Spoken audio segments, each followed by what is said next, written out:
questions about whether you are moving closer, or you believe the U.S. is moving closer to striking Iranian nuclear facilities. Where's your mindset on that? I can't say that, right?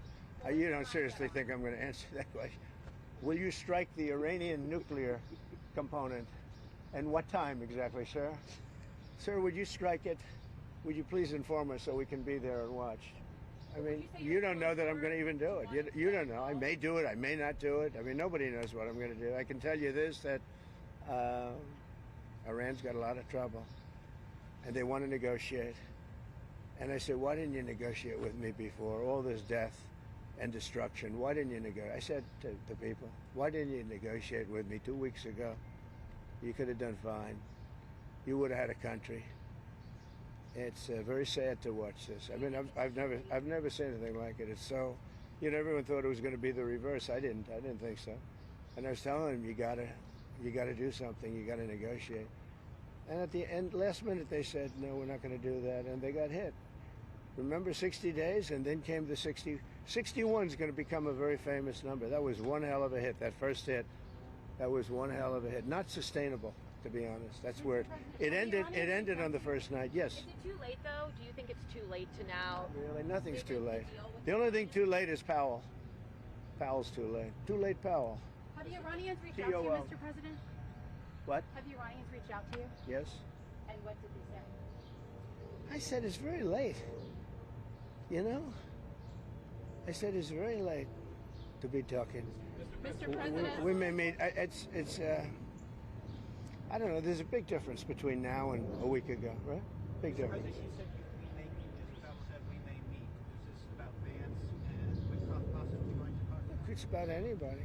They even suggested they come to the White House. It's a big difference. But they've suggested that they come to the White House. That's, courageous, but, it's like not easy for them to do. But they suggested, because I can't go now because of what's going on. I had to come back early from the G7, which was terrific, by the way, in Canada.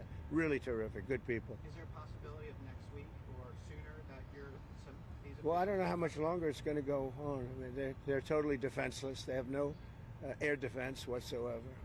We've totally captured. We've totally captured the air, Brian. Yeah, Mr. President, you've been fairly compassionate towards the Iranian people's suggestions.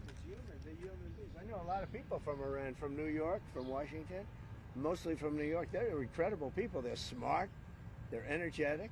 They can be difficult, but so can you. No, they're great people. Smart people. And those people are getting the hell beat out of them now. And it's really a shame. It's so stupid. It's so stupid. It's another one, Russia, Ukraine is so stupid. Would have never happened if I was president. You guys agree with that, right? Would have never happened if I was president. Putin would have never done it. And I spoke to him yesterday, and I said, he actually offered to help mediate. I said, do me a favor. Mediate your own. Let's mediate Russia first, okay? I said, Vladimir, let's mediate Russia first. You can worry about this later. But I think that's going to work out too, but it's so many people have been killed. The big thing with that one is far more people are dead than have been reported in the Ukraine, Russia. Many, many more people. A building falls down, they say nobody was hurt, It's like what ridiculous. does unconditional surrender mean? Well, you know what it is. Unconditional Can you surrender. explain it for Two those very who simple don't? words. Very simple. Unconditional surrender. That means I've had it. Okay, I've had it. I give up. No more. Then we go blow up all the all the nuclear stuff that's all over the place there. No, they had bad intentions. For 40 years they've been saying death to America, death to Israel, death to anybody else that they didn't like. They were bullies. They were schoolyard bullies. And now they're not bullies anymore, but we'll see what happens. Look, nothing's finished until it's finished. War is very complex. A lot of bad things can happen. A lot of turns are made. So I don't know. I wouldn't say that we won anything yet. I would say that we sure as hell made a lot of progress. And we'll see. The next week is going to be very big. Maybe less than a week. Maybe less.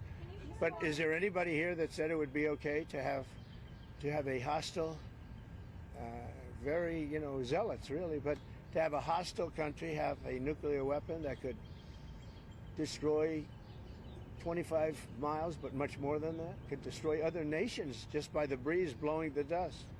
You know, that dust blows to other nations and they get decimated. This is just not a threat you can have. And we've been threatened by Iran for many years. You know, if you go back and look at my history, if you go back 15 years, I was saying we cannot let Iran get a nuclear weapon. I've been saying it for a long time, and I mean it more now than I ever meant it. Yeah. Mr. President, a question on deportations, Mr. President. You said last week that